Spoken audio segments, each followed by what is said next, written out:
another quick update regarding Faith Mueni's case. So Harrison Mutisya has been finally arrested in Machakos. He has confessed to killing his wife in self-defense after she tried to kill him first, allegedly. This is actually the picture you're seeing on the screen. It's a picture of Harrison that was taken by police at the hospital in Kitengela.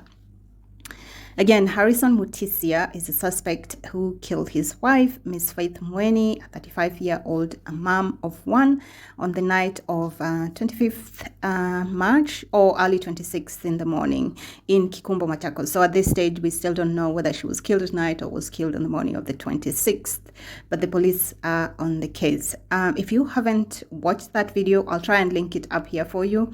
So make sure you go watch that part and then come back and watch this update. So on Thursday night, which I believe is the 31st of March, Mutisya booked himself in a room at a lodge in Mlolongo town where he allegedly consumed pesticide in what now appears to be attempted suicide. So he was actually trying to end his life. So obviously, word has been out on social media, and police had sent word that if he's seen around, that he should be reported to the police. So a quick thinking attendant at the lodge reported to Mlolongo police station. That's now on the following morning at 5:30 a.m. that there was a gentleman at the lodge who had collapsed at the door with the foam coming out of his mouth and nose. He was immediately rushed to Kitengela Sub-County Hospital. He was unconscious. The hospital is about 15 kilometers away from the murder scene. So again, he wasn't really very far from the murder scene, to be honest. It was just around the corner. And I believe it was just a matter of time before the police could catch up with him. I'm also just glad that he's still alive, because he's got to answer for this, or someone got to answer for this at the end of the day. Was rushed, and I quote, "He was rushed here in bad shape, but we managed to stabilize him. He is now out of danger." This is a report from one of the nurses at the hospital. Harrison was arrested at around 9 a.m. When the media tried to catch up with him to question him as to why he did what he did. This was when he was being led away by the police. His response was, and I quote, "I'm not okay. I cannot concentrate on anything." He seemed to have shouted at the media people. He immediately then covered his head with a jacket. Detectives from the Machakos obviously arrived at about 10:30 a.m. As you guys know, this is a capital punishment. So obviously, with the police, you need to go to the headquarters. I mean, such cases have to be addressed at the headquarters. So again, the police at the local needed to hand over, the case officially to the Machakos DCI, and that happened at about 10:30 a.m. on the 1st. After that, he was taken, for further questioning.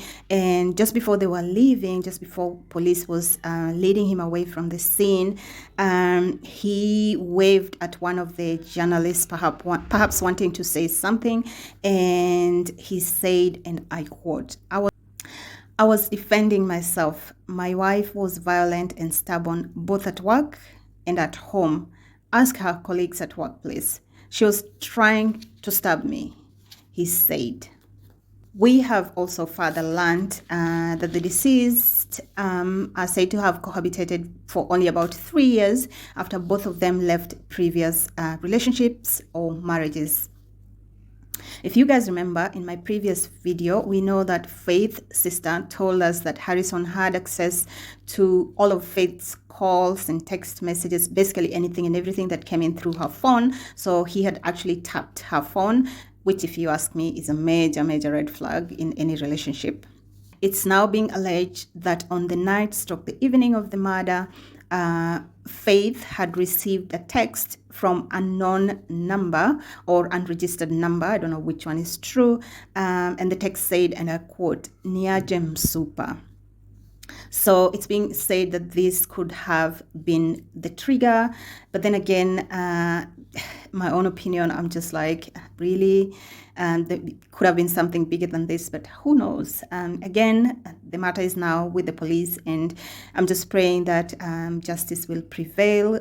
We can only report what is going on and leave, all the judging and things like that to the police and everyone who is involved in the case.